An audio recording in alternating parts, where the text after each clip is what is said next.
The young horse, now he was good. It was very good, much better in the neck. On the outside it was really good with the neck. With a young horse it's also very important to make, I do it a lot also with my older horses, but to make short breaks.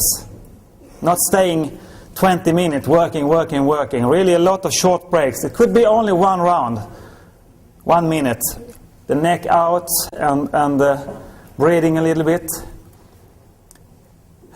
With a young horse, it's even more important not to, when you try to get something out of the horse, like now, and then the horse doing it a few times really good, don't try to do it 10 more times.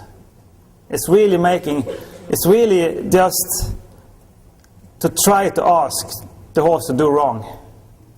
Stop in time and the horse is feeling happy with what the horse did, and yourself as well. And this is special important, for example, when you start to learn the horse flying changes. A very big mistake I did when I was younger, that was I want too much, so I did too many until the horse did it wrong, you know. And later on in life you learned, and that's why I can teach it now. Most of the thing we are teaching how not to do and how to do is because we did wrong. We have experience. All riders have that kind of experience. That's why we can say this is wrong and this is right. If you're just walking around a little bit here now, and you can take just long reins and you walk on a big circle. And you walk a little bit more forward.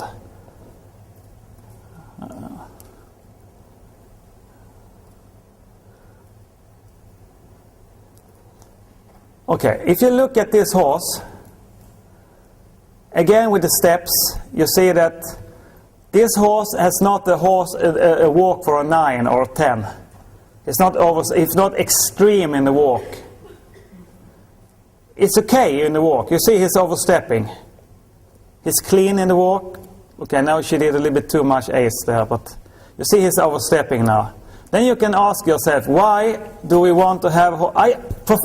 Personally, I prefer a walk for 8, something like that, as for a 10. A 10 is really big, you know. Sometimes with this kind of extremely big walks, you have problem when you collect the walk. A lot of times the horse is getting uncoordinated. So we want to have a walk if we're talking about Grand Prix now, and that's what the whole thing is about here now. It's a high-level horses we want to train up. Why do we want to have a horse that is very easy to short? If you take the reins now, only take the reins, don't do anything more. So the horse is on the bit and short of the reins. So the horse is on the bit. I could see that the horse automatically, I said she should only short the reins a little bit. Getting a little bit more activer and shorter in the steps. And if you put a little bit energy on him and you take him back to short steps, not like now, keeping the horse in short steps. Then we want the horse to almost not over tracking at all. I mean, he's only 5, so maybe with a 5-year-old you first train to medium walk. So if you make him a little bit longer in the neck now, yeah, and then a little bit more forward, so you have the medium walk, not collected walk. Still around in the neck. Maybe this position of the neck and the walk is the first you do with a 5-year-old. You're not starting to really collect the walk in the beginning. But we want to have a walk that is easy to short up, but stays coordinated in the same rhythm. Later on in the collected walk we have to have a little bit more activity in the rhythm and higher knees to get a really good point. But this is really important. If you have a walk that is really too big, sometimes when they take the reins for a medium walk, they are getting really almost getting uncoordinated, you know, as soon as you take the reins. So I prefer a walk that is not that extreme, personally. The idea about it is that the horse has to be in front of your leg and listen to you. Why are we doing these things like all these transitions? And normally you do it in the warming up as well, a lot. Now we do it with a 5-year-old. That's to get the horse to really be focused on the rider all the time. Really to be concentrated more on the rider than the environment around the arena. If you do nothing, only sit and ride the horse without doing anything, the horse can be more concentrated on everything else around the arena than on the rider. You can do some more transitions with him, because this is very important work.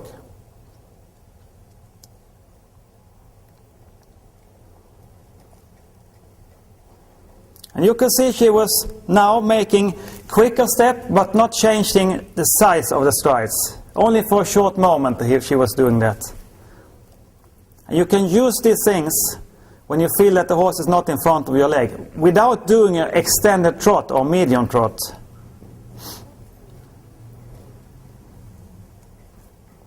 Good. And when you take back to normal steps, Heather, you don't need to collect the horse. Only this fine art of the riding in the beginning when they are young. Not overdoing it too much. Good. That's very good. Good. Okay. Now it's time to start the work with the trot. So we can start to ride some leg yelling with the young one. I know maybe he can do more, but we start with the leg yelling.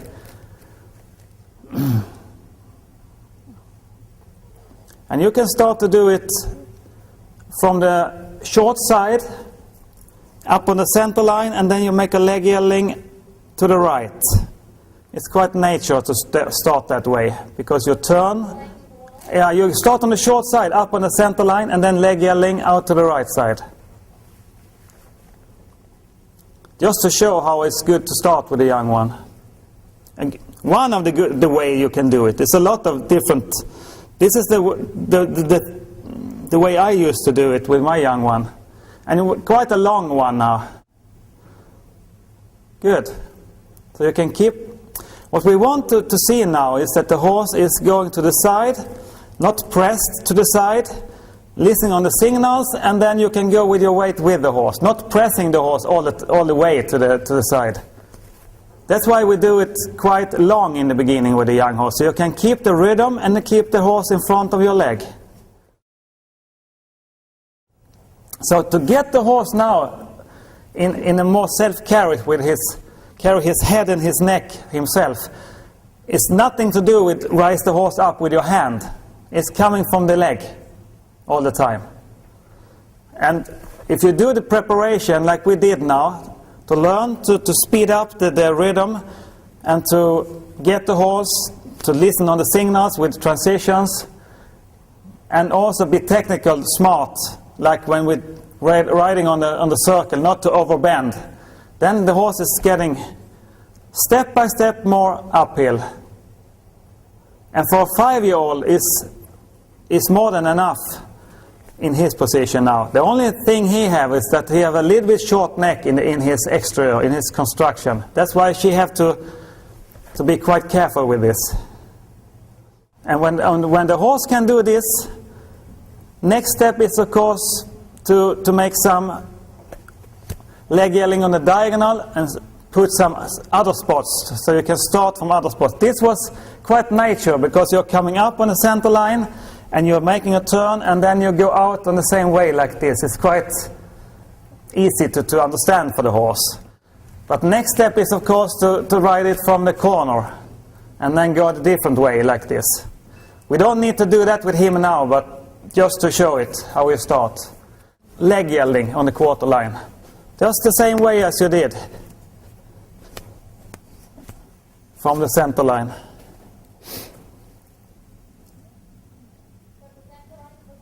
No, you do it on the quarter line now, but the same way. Normal leg yelling on the quarter line, just for him to understand. Now you go like this. You do it like a shoulder in. But I know you can do shoulder in. I just want to show it. You know, so you do it like this. You can do it like with a quite straight in the neck.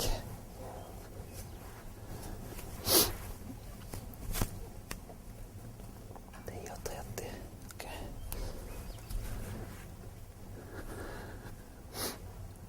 Good.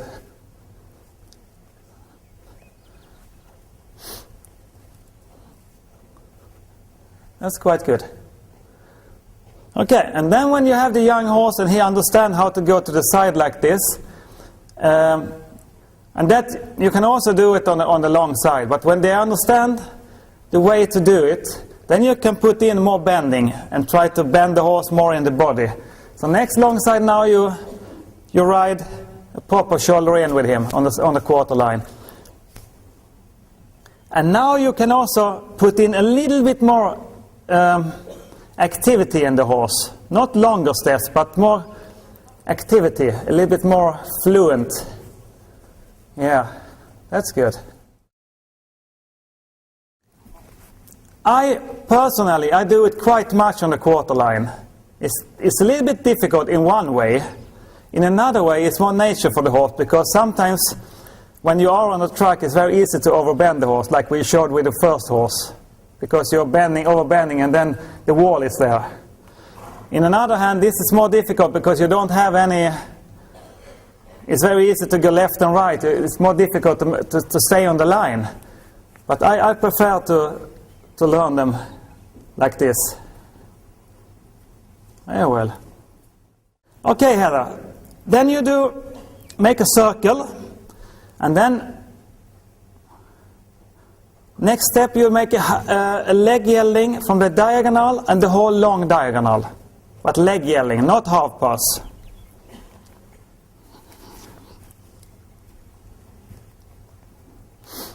Yeah, well.